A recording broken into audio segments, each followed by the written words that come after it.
In today's video, I'm going to teach you how to add files to items. By the end, you'll confidently attach documents, images, or PDFs right where your team needs them, keeping everything organized and easy to find. First, open your board. This is the workspace where your items live, often set up for a specific project or workflow. Make sure you're in the correct board where the item you want to update is located. Give the page a moment to load fully so all columns and items appear correctly.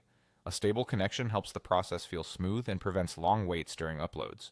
Next, locate the item you want to update and click into its Files column. Think of each item as a single row representing a task, deliverable, or record. The Files column is the spot designed to hold attachments so they stay with that specific item. If you don't see a Files column on your board, add one.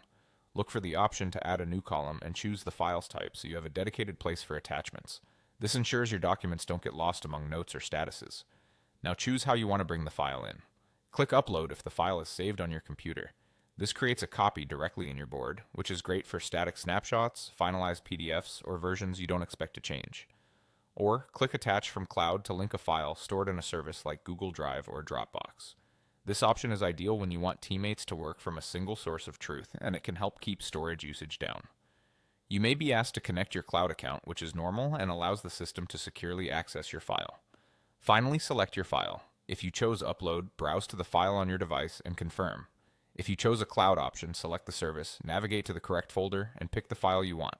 After you select it, wait for the upload or attachment indicator to finish. Larger files can take a little longer, so keep the tab open until you see confirmation. Once it's done, you'll see the file appear in the Files column for that item, clearly labeled and ready for reference. That's all there is to it.